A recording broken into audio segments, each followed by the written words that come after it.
The Tale of the Pirate Grave, written and narrated by Sophie Langham, recorded and produced at SoSound.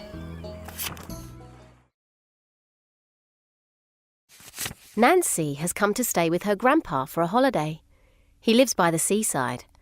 Nancy has never stayed with him before and wonders if she may get a little bored.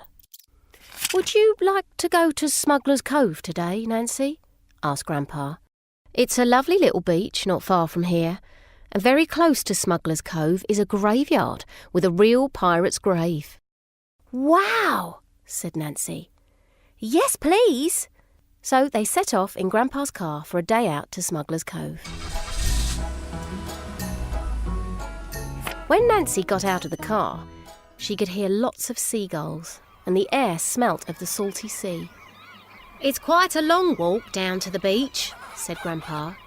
"There are about 100 stone steps for us to climb down." "That's all right," said Nancy. "I think I can manage it." So they walked along a little path towards the steps. At the top of the steps, there was a bridge with an archway underneath. Just as Nancy was about to walk through the arch, Grandpa put his hand on Nancy's shoulder and stopped her. "Shh," Grandpa said, quietly placing his finger to his lips.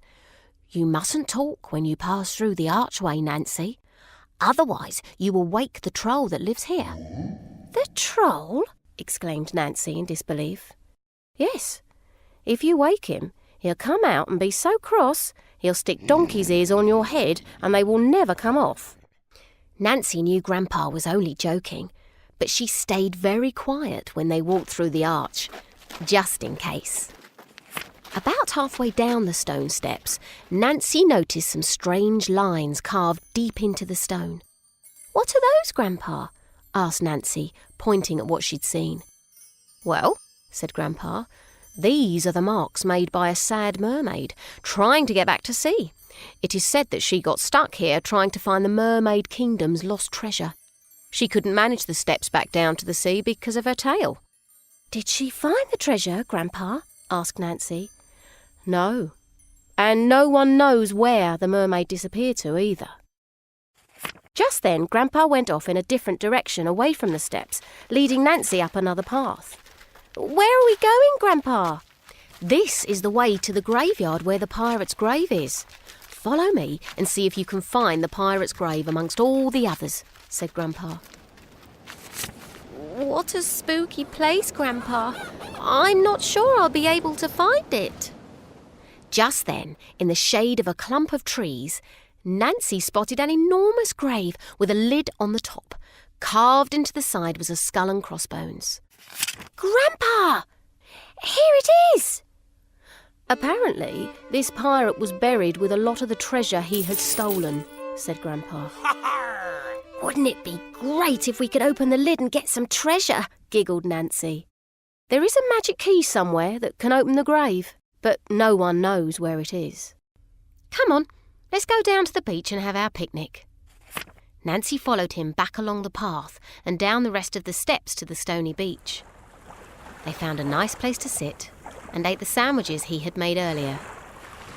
"It must be lovely to live so close to the seaside," said Nancy. "Do you come here every day?" "As often as I can," answered Grandpa, "as it holds so many magical stories."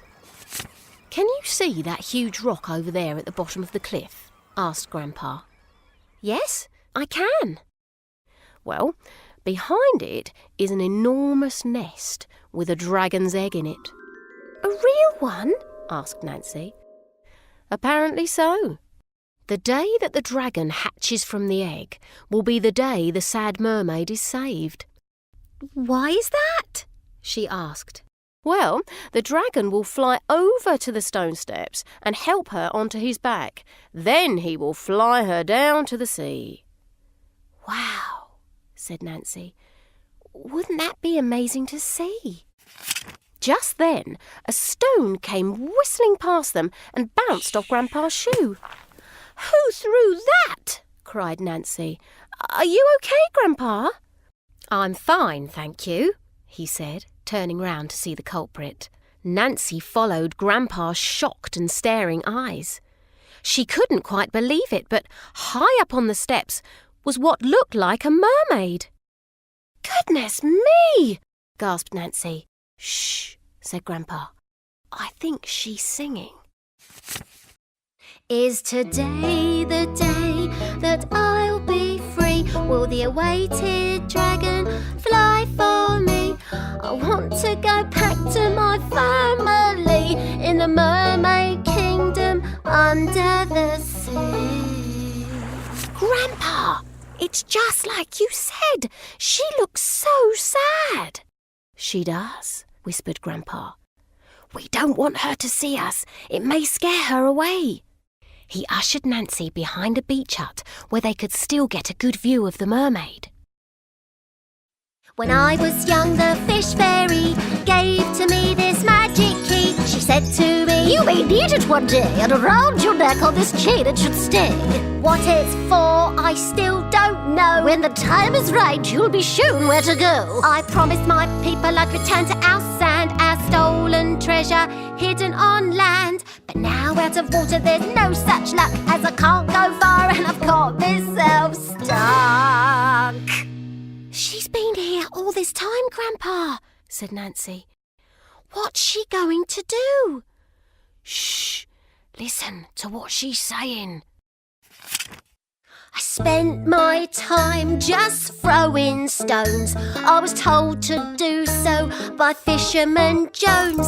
He shouted up from his boat one night. For his sore eyes I was a sight. He said, 'Aim at the dragon's nest, throw it hard and give it your best.' I asked him, 'How does this help me? And where is this nest meant to be?' 'A stone could help the egg to hatch.' 'But where do I throw?' 'Well, that's the catch. A huge stone's throw from where you are. I really hope you can get it that far.' Base of that cliff behind the rock might be ready to hatch, but just needs a knock. I'd return you back home myself if I could, but with one wooden leg I'm not sure I should.' 'Sorry about that,' said Fisherman Jones, 'but a flying dragon could get you home.' I've thrown stones for years and my arms ache too, so I hope what that fisherman said is true. I hope what that fisherman said is true.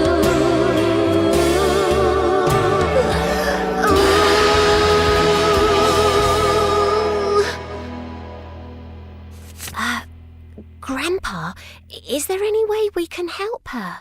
whispered Nancy.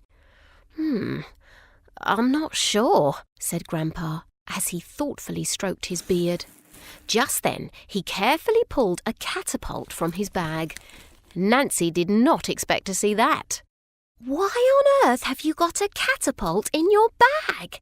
"Well," smiled Grandpa, "you never know when you may need one."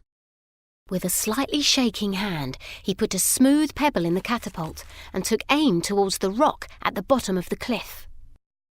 "I need to time this just right," he said excitedly, "so the mermaid thinks this is her stone." After a short while, the mermaid picked up another stone. With her very tired arm, she aimed once more and threw towards the dragon's nest with all her might. As the mermaid's stone flew through the air, Grandpa pulled back the pebble in his catapult and with one eye on the mermaid released his shot at exactly the same time. It whistled through the air at great speed and amazingly landed right behind the rock with a thud. Nancy couldn't believe her eyes. "Grandpa, that was an amazing shot!" she exclaimed. She turned back just in time to see a very happy mermaid cheering with her arms in the air. Nancy, Grandpa and the mermaid all watched as they heard an almighty crack from behind the rock. They all waited in anticipation. Then suddenly, from behind the rock, appeared a glorious red and gold dragon with huge flapping wings. "Goodness!" cried Nancy. "And that's just a baby one!" The dragon seemed delighted to finally be flying freely and snorted grey smoke from his nostrils. "Cooey!" called the mermaid. Over here! The dragon swooped over Nancy and Grandpa with a mighty gust of wind and landed right next to the mermaid. She clambered onto its back, and when she was safely holding on, the dragon flew into the air. I'm going home! Squealed the mermaid. Not so fast! Growled a very gruff voice as a rope lassoed the dragon's tail and pulled it back. Holding the other end of the rope was a ghostly-looking pirate. I've been watching you for a very long time, he said to the mermaid. Don't think that I'm going to let you open my grave with that key, he threatened, pointing to the chain around her neck. I may be a ghost, but over my dead body will you get your treasure back. In my grave it will stay. I always did hate you mermaid people messing around in our pirate waters. The mermaid's eyes nearly popped out of her head. So that's what this key is for. Well, thank you for telling me, she cried. Then, pointing directly at the pirate, she screeched, OK, dragon! Aim! Fire! The dragon almost shocked himself as he took a deep breath and then blew out enormous flames of fire that made the pirate ghost disappear in a puff of smoke.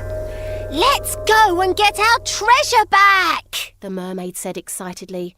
Then off the dragon flew towards the old rundown graveyard at the top of the stone steps. They must be heading for the old graveyard you showed me, Grandpa, shouted Nancy. Quick, I know a shortcut, said Grandpa as he ushered Nancy through a clump of trees and up a short slope into the graveyard. There they saw the dragon waiting as the mermaid fiddled with the key in the old rusty lock. Finally, with a loud creak, the mermaid heaved up the lid of the gloomy stone grave. She leant inside and pulled out a large wooden box. Putting it down on the ground, she opened it up. Her face lit up with a glow of colours as she marvelled at the hundreds of beautiful precious stones and gems inside. Finally, I can return home with what belongs to the mermaid people, she cried. Ooh, I see a note stuck inside the lid, she said. Quickly, with excited fingers, she flattened out the crumpled paper and read out loud, Warning.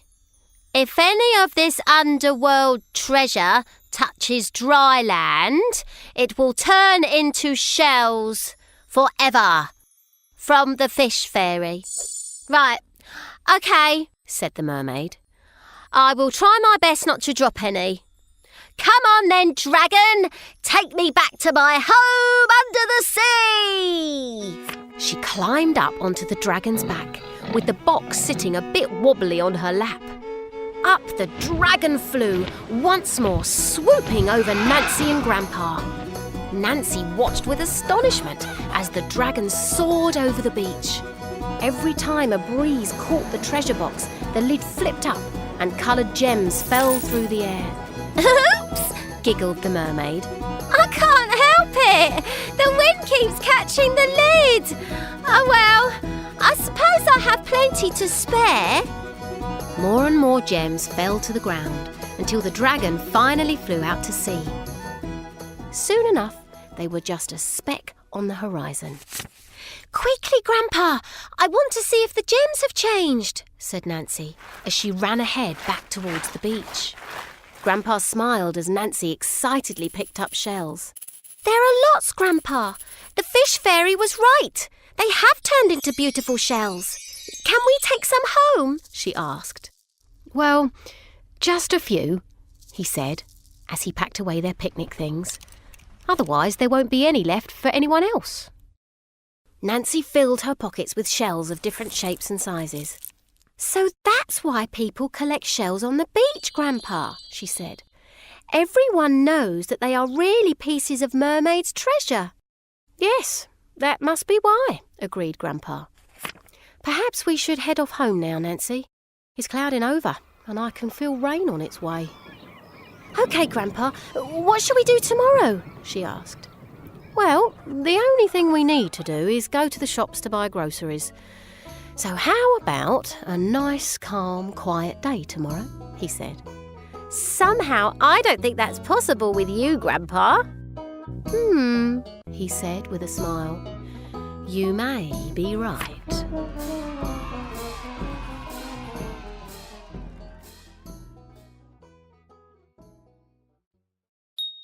The Tale of the Pirate Grave, written and narrated by Sophie Langham, recorded and produced at So Sound.